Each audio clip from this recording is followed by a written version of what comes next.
Bapak Ibu Saudara yang terkasih dalam Tuhan Yesus Kristus, selamat datang di Cahaya Kasih GKJ Prambanan. Untuk mengobati kerinduan bersekutu pada Tuhan, kami hendak menyajikan renungan singkat oleh Pendeta Antono Pawoko, MSc. Selamat menyaksikan.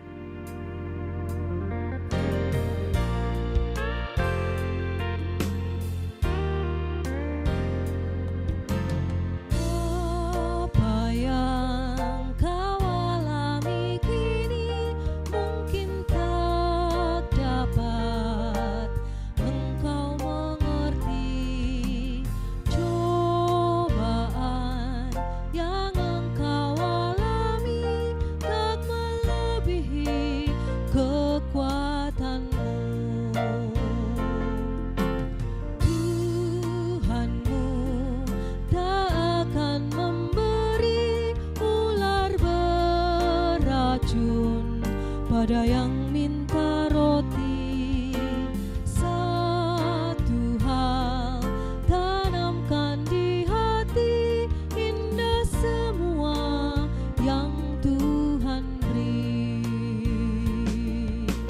Tangan Tuhan sedang merendam suatu karya yang agung mulia. Saatnya kan tiba nanti, kau lihat pelangi kasih-Nya.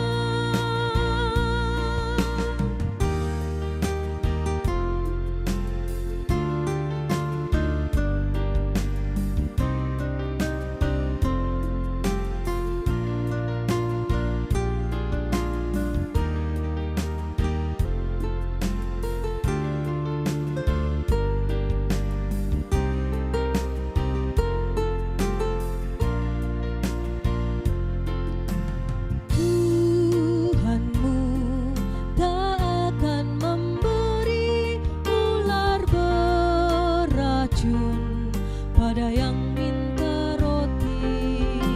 Satu hal tanamkan di hati, indah semua yang Tuhan beri. Tangan Tuhan sedang merendam suatu karya yang agung mulia. Saatnya kan tiba nanti, kau lihat pelangi kasih-Nya. Tangan Tuhan sedang merendam suatu karya yang agung mulia. Saatnya kan tiba nanti, kau lihat pelangi kasih-Nya. Kau lihat pelangi kasih-Nya. Kau lihat pelangi kasih-Nya.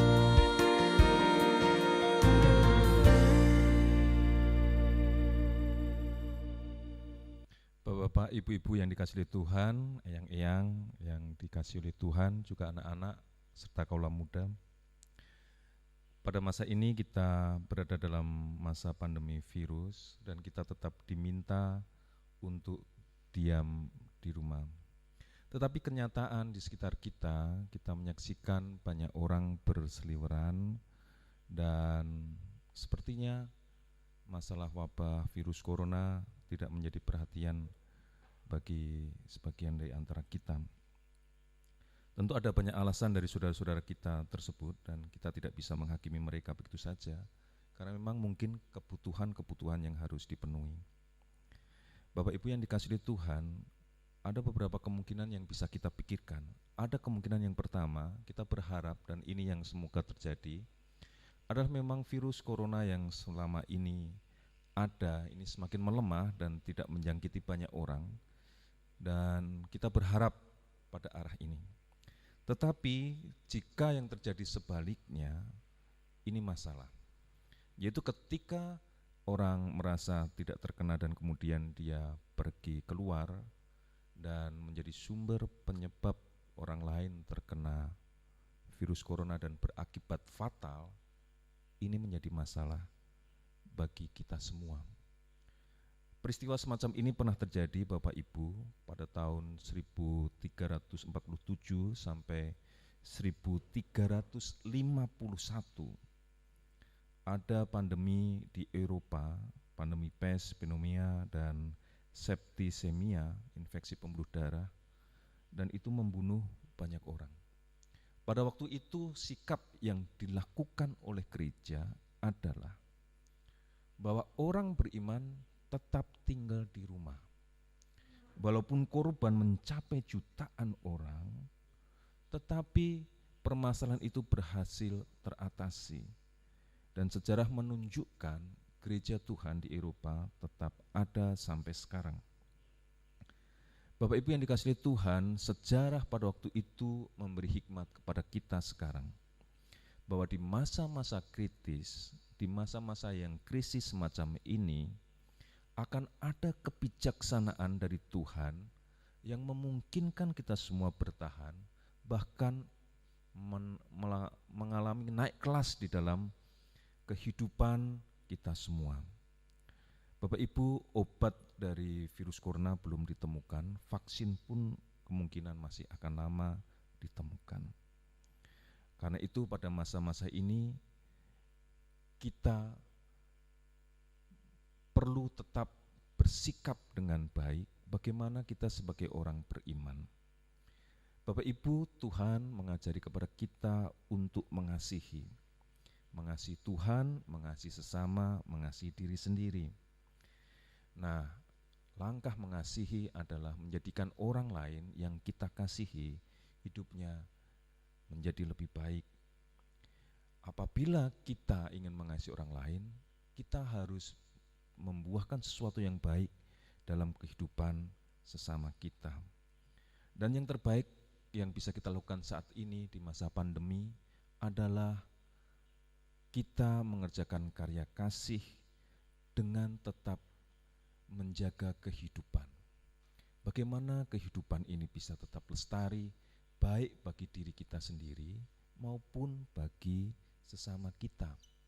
Karena itu Bapak Ibu yang dikasihi Tuhan, karena kita tidak pernah tahu apakah kita ini sudah terjangkit virus apa tidak, dan apakah kita akan terjangkit virus apa tidak. Maka yang perlu kita lakukan adalah kita tetap menjaga jarak bagi kehidupan kita semua. Jadi implementasi kasih adalah kita menjaga sesama kita. Bukan hanya menjaga diri kita, tapi kita juga menjaga sesama kita. Jadi kalau kita merasa sehat, merasa baik, kita juga harus menjaga sesama kita supaya juga tetap baik dan sehat. Demikian juga ketika ada saudara-saudara kita yang sekarang mungkin sedang terjangkit, kita harus menjaga mereka supaya mereka menjadi pulih dan menjadi sehat. Bapak Ibu, jika semua orang menjadi sakit, maka beban dalam kehidupan bersama akan berat. Rumah sakit kita tidak mampu menampung banyak orang sakit. Para medis tidak mampu merawat banyak orang yang sakit. Dan jika kita tidak mau peduli pada peristiwa ini, maka beban itu akan menjadi besar dan dampaknya akan menjadi sangat luas. Karena itu Bapak Ibu yang dikasihi Tuhan, mengasihi pada masa pandemi ini adalah tetap menjaga jarak, menjaga posisi kita menjadi sumber kehidupan dan tidak menjadi sumber kematian. Bapak Ibu yang dikasihi Tuhan, ada pepatah dari Spanyol kuno yang mengatakan demikian. Kalau rumahmu terbakar, hangatkanlah dirimu dengan apinya. Ini sesuatu yang menarik untuk kita renungkan pada masa ini. Artinya kita memang tidak bisa menghindari dunia yang sedang terkena COVID, seperti rumah yang terbakar. Tetapi kita tetap harus mengambil sisi-sisi positif dari peristiwa yang kita hadapi. Kita harus tetap mengambil dampak-dampak positif yang bisa masih bisa kita raih. Dan itu yang akan kita kerjakan. Jadi tetaplah mengasihi, dan karena kita tahu bahwa ketika kita menjaga jarak, menjaga kesehatan, memperdulikan orang lain akan ada kehidupan, itu yang bisa kita kerjakan. Saya tahu kita semua rindu beribadah, bersekutu, PA, bermain bersama, dan mengerjakan banyak hal. Tetapi jika itu berdampak negatif, kontra kehidupan, itu berarti kita menyangkal firman Tuhan. Karena Tuhan adalah sumber kehidupan dan kita diminta untuk mengasihi supaya ada kehidupan yang baik. Karena itu Bapak Ibu Saudara eyang-eyang semua, baik bagi kita untuk tetap bersabar pada posisi ini, dan kita tahu Tuhan akan memberi kekuatan kepada kita. Kita tahu Tuhan akan memberi kebijaksanaan yang akan memampukan kita semua. Percayalah bahwa banyak hal positif sedang dirangkai Tuhan di balik peristiwa-peristiwa ini. Saudara yang dikasihi Tuhan, saya mengingatkan satu firman Tuhan dari Filipi 4 ayat 13, bahwa segala perkara dapat kutanggung di dalam Dia yang memberi kekuatan kepadaku. Dan Tuhan telah memberi kekuatan kepada saudara dan saya. Tuhan telah memberi kebijaksanaan kepada saudara dan saya. Mari kita terima itu dan kita kerjakan. Mari kita tetap mengasihi dalam laku, menjaga diri, dan menjaga sesama kita. Tuhan memberkati. Amin. Bapak, Ibu, eyang-eyang, saudara-saudara semua, mari bersama-sama kita berdoa. Tuhan sumber kehidupan, di dalam nama Tuhan Yesus Kristus kami menghadap kepadamu.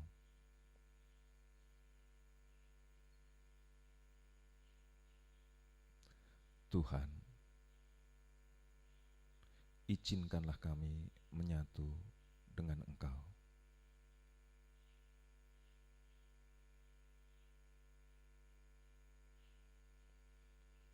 Pakailah kami ya Tuhan, menjadi alat-alat bagi terlaksananya rencana dan kehendak-Mu.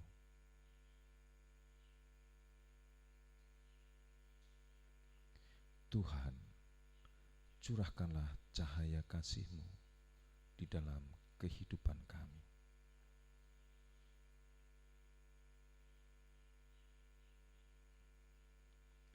Kami percaya dalam nama Tuhan Yesus Kristus, Engkau telah mengangkat kami menjadi anak-anak dari buah cinta kasih-Mu. Terima kasih Tuhan. Tuhan, pada masa-masa ini, masa pandemi, biarlah Engkau curahkan kebijaksanaan kepada kami, supaya kami menjadi sumber kehidupan bagi orang lain.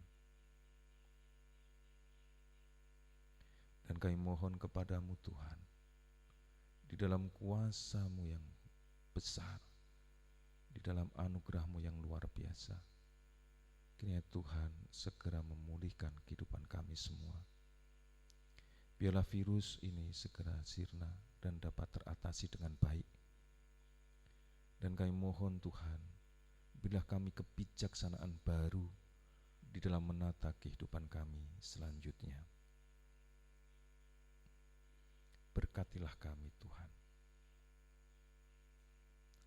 Tidak lupa Tuhan, kami mohon berkat-Mu bagi penanganan virus ini, terutama bagi para medis. Tuhan berkati, Tuhan beri kesehatan, Tuhan beri kekuatan, Tuhan beri sukacita dalam tugas-tugasnya. Berkati juga para pasien, Tuhan beri ketangguhan di dalam mengerjakan tugas, mengerjakan kehidupan mereka setiap hari sampai sembuh. Pemerintahan kami juga Tuhan beri kebijaksanaan mengatur segala sesuatunya dengan baik. Kaum beriman apapun agamanya, Tuhan beri kebijaksanaan untuk menata kehidupan beriman mereka yang membangun kehidupan dan bukan hanya emosional religiositas saja. Tuhan, kami mohon berkat-Mu. Di dalam nama Tuhan Yesus Kristus, kami berserah. Kasih kami kepadamu Tuhan.